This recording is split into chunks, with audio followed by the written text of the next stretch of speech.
You know, God is an important part of this nation.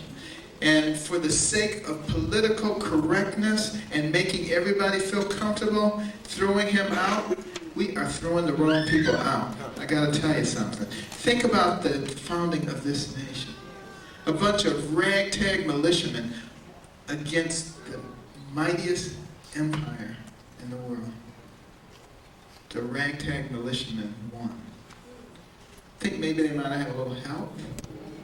You think about this nation. You think about the First Continental Congress.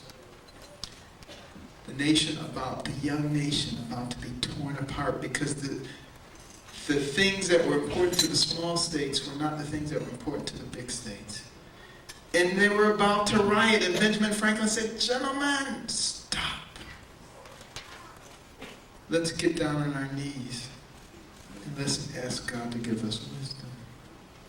And they prayed and they got up and they put together a magnificent document. And you know, a few years ago, some lawyers came to me and they said, "You can't put your think big banners up in public schools because the G stands for God. And the First Amendment says there can be no government-sponsored religion." Well, I reminded them that the First Amendment says there can be no government suppression of religious expression. So we had a rather vigorous argument. And I suggested we resolve it at the level of the Supreme Court, which seems like a bold and reckless statement, but it really wasn't. Because you see, I knew the next week I was going to the Supreme Court to receive the Jefferson Award.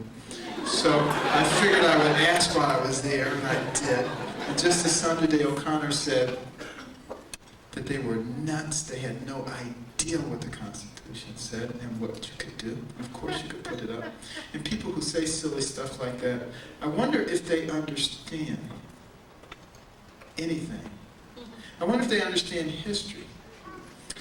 You know, if you look at warring nations historically, you take a nation that has strong beliefs, whether they're right or wrong, and you pit them against a nation that has no beliefs, the nation with beliefs always wins. We really cannot afford to throw away our beliefs for the sake of political correctness. This is what preceded the fall of the Roman Empire. And you know, when people say silly stuff like that, I wonder if they understand that our founding document, our Declaration of Independence, talks about certain inalienable rights given to us by our Creator, aka God. I wonder if they realize the Pledge of Allegiance to our flag says we are one nation under God.